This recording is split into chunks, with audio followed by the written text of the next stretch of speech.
Alright mga kapatid, wala nang paligoy-ligoy. Patay na sumabog na si Pulong. Kakapasok lang, breaking news. Gulo na to. Shock ang lahat. Siguro may sinabi po si Pulong or si Baste. Update na po tayo mga kapatid. Kung trip nyo, may kasamang reaction video. Panoorin na ho natin ito ng sabay-sabay. Congressman Paulo Duterte ay nagsalita o nagbanta dito sa mga 54 na mga congressman na bumoto ng impeachment complaint laban dito kay Vice President Inday Sara Duterte. So 54 lang ang bumoto na ma-impeach si BP Sara. So napakadaling tandaan, 54 lang. Ang bumoto po kay BP Sara, milyones ang mga bumoto. 31 o 32 million. Isipin nyo na lang yon mga kapatid, napakaliit ng diferensya. Sabihin na natin siguro sa loob po ng gobyernong ito, hindi pa siguro aabot sa 5,000 ang mga may ayaw sa Duterte, no? So, sila lang talagang may ayaw. Kasi maraming nagmamahal sa ating Pangulong Duterte. Ang ating BP Sara, mga kapatid. Okay, dire-diretso na tayo mga kapatid. Update po tayo ngayon. Ito yung post ni Congressman Paulo Duterte. Ito, matindi ito babasahin natin Narito ang Balitang Pinoy TV. Alright.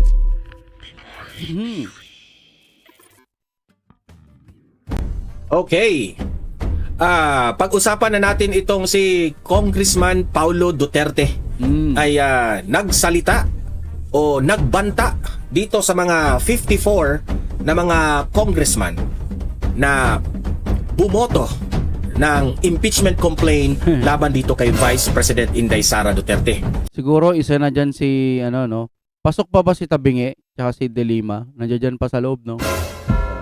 Kasama na yung mga yan. Alam naman natin, ang gusto nila puro magic.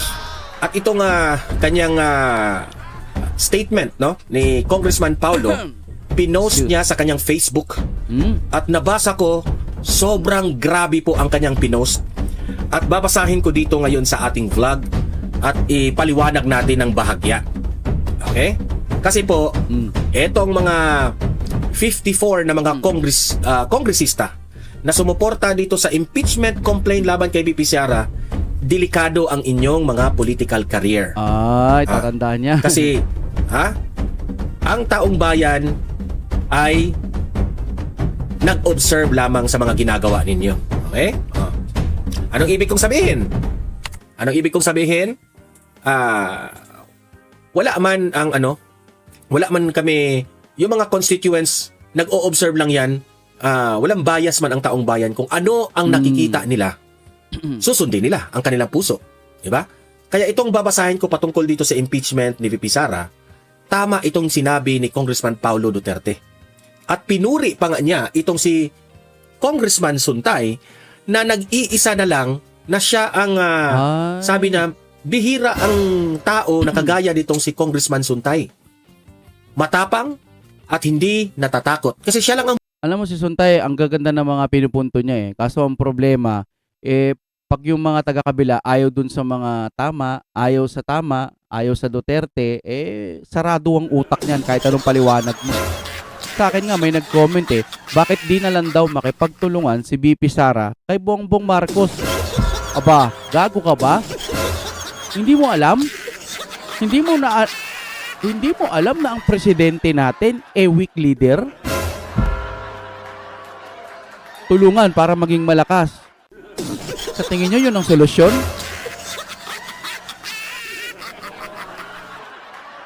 '80-80 talaga yung mga ganong tao, no? Ako napapaisip ako Kasi sa mga vlog na ganito, kahit ipaliwanag na natin na walang kasalanan si BP Sara, nandiyan pa rin yung mga ugok-ugok na magko-comment na si BP Sara masama. Ganun ba kakitid yung pag-iisip nila? O sadyang nananadya lang sila? Siguro baka troll lang, nabayaran kaya napakomment. Mga ganun, no? Kasi kung natural na hindi ka binayaran tapos magko-comment ka si BP Sara, kurap ang bobo mo. Di ba? Katangahan na yan. Bumoto na hindi dito sa impeachment na ito. Kaya itong mga 54, kahapon, nag-vlog ako dyan, akin pong binanggit ang mga pangalan. I-review nyo yung aking vlog kahapon. Nandyan yan sa aking playlist. I-review nyo yung video. Nandoon po ang mga pangalan ng mga bumotong ipa-impeach si VP Sara at ituloy ang impeachment trial. Okay? Heto yung post ni Congressman Paulo Duterte. Ito, matindi ito ha. Babasahin natin ha. By the way, bago Hindi, teka, para sigurado, para malaman nyo po kung sino ito. Inano ko na ha. Pumunta po ako sa, parang chat GPT to, pero si Grok eh. Para sa akin, mas matalino si Grok. Ayan na, meron naman tong source eh. 50 source to, pwede kong ilagay sa comment section. Tingnan nyo, ang unang-una si Gerbil, Jinky, Beatrix, Luisitro. Siya pala yun, no? Okay. Siguro mga apelyido na lang, no? Pangalawa, si Domogan, Lagbas, Brian Po. Yun po ha. Zamora, Legaspi, York Bondok. York Bondok ha. Amante, Joboy Aquino Diseque, no? Joel Chua. Wow! Of course, di ba? Ernesto, Dionisio, nakalagay dito. Junior, Panaligan, sabi ng ganon. Suan, Arbison, Degamo. Wow, syempre, Janice Degamo, no? Abante Junior, kilala nyo na yan. Si Jude Asidre, Bernadette Barbers. Wow, Ropus Rodriguez, Micaela. Angelica Swansing, sabi. May iba pang mga pangalan na nabanggit sa ilang post tulad ni na Minority Leader Marcelino Libanan, Romeo Acop. Parang wala naman naturo mo. Ang nag-iisang bumoto na no ay si Quezon City Representative Bong Suntay. Wow, ito na nga si Suntay. Kung ang tinutukoy mo ay yung full list ng 215, wag na, hindi na. Okay na to sa akin, no? Yes. Tama, ngayon taon nga to mga kapatid, Halimbawa noong, okay. Tuloy na natin, no? Ang buong House plenaryo ay may okay na to. Sige, mga kapatid. Tuloy na ho natin, ano? Saan ba yung ano? Yan. ipapaliwanag ito, like and share and subscribe sa mga bago pa lang dito. Okay? Para updated kayo. Okay. Ito, pinost po ito, nirepost po ito ni Aimee G. Okay? Shout out sa page na yan. Ito po. Lakihan natin para sabay-sabay nating babasahin. Ito po yung post ni, ito yung title. Congressman Pulong Duterte slams House move versus VP Sara calls impeachment political weapon. Ito po. Ito, lakihan natin ha. Statement of Representative Paulo Pulong Duterte. I take note of the decision of the House Committee on Justice declaring the third and fourth impeachment complaints against Vice President Sara Duterte as sufficient in form and substance. Okay? Meaning to say, nag-uobserba lang itong si Congressman Paulo sa mga galawan ninyo dyan sa House. Okay? Kasi, alam mo, hindi naman sa lahat ng bagay nasa itaas kayo. Okay? Kaya, meron ring panahon na yung mga taong nasa ibaba, sila na naman ang nasa itaas, kayo na naman ang bababa, di ba? Kaya, itong si Congressman Paulo, tinake note lang niya. Inoobserbahan niya yung mga taong plastic, inoobserbahan niya yung mga taong walang dangal. Alam niyo, pagka malapit na eleksyon, magsisibaligtaran yung mga yun. Yung iba babaligtad, yung iba, todo na to, bahala na. Do or die na. Tapos exit na lang ng Pilipinas. Napapansin niyo. Yung walang prinsipyo, yung mga walang bayag, inoobserbahan na yan. At hindi lamang si Congressman Paulo Duterte ang nag-o-observe. Pati taong bayan ay naka-observe dyan. Okay? May araw rin kayong mga 54 na congressman na mapapatalsik kayo sa inyong kinauupuan ngayon. Okay, ito pa. While this development does not come as a surprise, it clearly exposes how certain forces in Congress are willing to weaponize impeachment for political ends rather than uphold fairness and justice. Ito ibig sabihin, hindi na po nagtataka, hindi na po siya nasupresa itong si Kong Paulo, kung majority Oo. Isa lang nga ang bumotong ayaw, di ba? 54 against 1. Kaya kahit anong salita mo dyan na tama ang Duterte, kung yung mga kalaban mo naman, gusto talagang pabagsakin sa Duterte, wala. Wala tayong magagawa. Kalaban yan. Walang ibang gagawin dyan kundi mang-urat.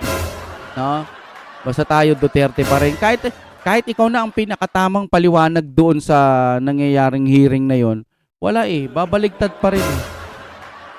Kasi kalaban yung mga yun Biruin mo, gera na, di ba? Tangina, pagpapabagsak pa rin sa Duterte. Doon lang isipin nyo Doon pa lang isipin nyo. Hindi nagtaka itong si Kong Paulo. Kasi sabi nila, di umano, dyan sa House of Representatives, mga mukhang pera ang mga tao dyan. Expected na yan. Mukhang pera. Grabe. Mga inutil. Alam niyo, sa totoo lang, kayo mga congressman dyan, binoto kayo ng inyong mga constituents para magserbisyo, Yes. para gumawa ng batas, para maiahon sa kahirapan ang taong bayan. Kaso yung kapangyarihan nila, ginagamit nila, full force lahat sila na mapabagsak si BP Sara. Full force. Wala silang ibang focus Nandoon sila, naka-target lock sila kay BP Sara. Mahal ang bilihin. Mahal ang gasolina ngayon. Sumusobrang mahal na. Parang walang paraan para hindi malang mag-stock ng langis muna sana, ano nga palang i-stock kung wala ng budget, kinain na nilang lahat. Pinagati-hatian na, minaleta na. Ano pa bang magagawa? Wala ka nang magagawa. Ba't adan? Ba't adan? Luma na yung joke. Ulit tayo, wala na. Wasak na Wala nang budget. So kahit anong gawin, yung Pangulo nga ngayon sabi, magtago na lang daw, pumunta sa safe na lugar, buy land. Di ba mga kabubuhan ng mga sagot ko? Wala na. Wala talaga tong na to. Alam mo, minsan sumasakit na ulo ko dinig ng kabubuhan ng mga taga-kabila. Masakit din sa ulo, minsan na. Ang bobo pala nila, Hindi kayo dyan nilagay sa inyong mga inuupuan niyo dyan sa kamera para sa pamumulitika. Yes. Ginamit nyo ang inyong mga prinsipyo para ihalik sa puwet ni Martin Romualdez. Ang dami dyan. Kasi magkaalyado sila sa politika, kapartido sila, kaya tinutulungan nila kahit mali ang direksyon ng kanilang tinutulungan. Yan ang hirap Kaya hindi na nagtaka itong si Kong Paulo kung talagang iboboto nila na i-impeach si BP Sara. Ito magkalinawan tayo mga kapatid. Ako in-expect ko na diyan po sa House of Representatives. Karamihan diyan mga para sa akin lang naman opinion lang naman to, mga buaya. Kalaban Duterte. May mga matitino dyan, kaso ayaw na lang din pumalag kasi baka nga may baho sa kanila. Diba? Nasa na nga pala si Libiste? Hindi ko na napagkakakitaan. Ano na palang balita doon? Yung mga dating may, malay mo, baka bumubuelo lang. Gumulo rin buhay nila nung umano rin sila sa Duterte. Pumanig. Hanggang saan nyo kakayanin na kumampi sa Duterte? Kasi ginugurgor na rin sila, di ba? Maiintindihan natin kung tumahimik sila para sa pamilya. Pero mga kapatid, kailangan lumaban ng ating mga Pilipino, yung mga nila Libiste, sila yung mga boses na ng kabataan din rin. Sila yung mga nandoon na pwede silang mapakinggan. Kaya sana wag silang tumigil. Yan lang ang atin dyan. Okay? Ginamit nila ang impeachment complaint o impeachment para gamitin itong sangkapan. Ginamit ito bilang weapon para i-disarm ang kalaban sa politika at yan po ay nakakahiya. Sino bang gumagawa ng ganyan? Si Romualdez dun sa lugar nila dinisqualified yung kalaban. Ilang beses na ba nangyayari yung ganyan? Gusto ko lang matanong.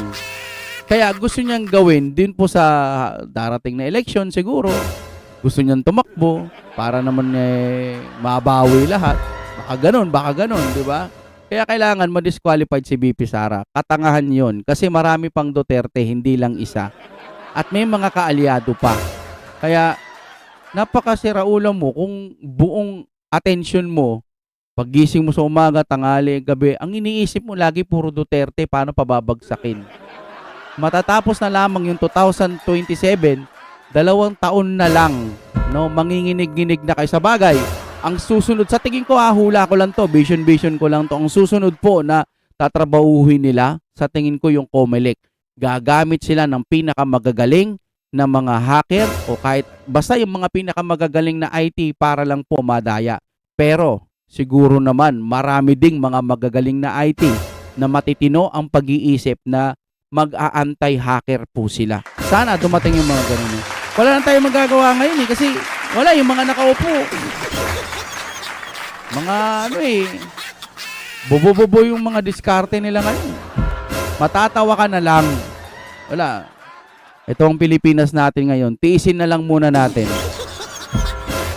VP Sara sa Senado, pwede rin ma-impeach. Masakit man. Pero nandiyan dyan sila, school bukol eh. Wala tayong magagawa.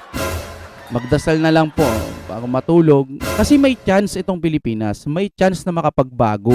Buti sana kung wala nang matino. Pwede na natin tanggapin na ganito talaga kakurakot itong Pilipinas.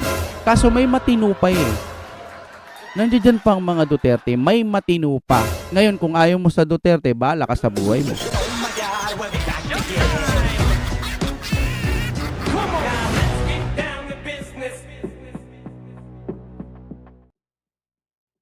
Kung gusto nyo naman ng mura na at mabilis na internet, nandito na ang Fiber ni Juan. Maaasahan, kaya tawag na. Baka meron na sa inyong lugar ang Fiber ni Juan.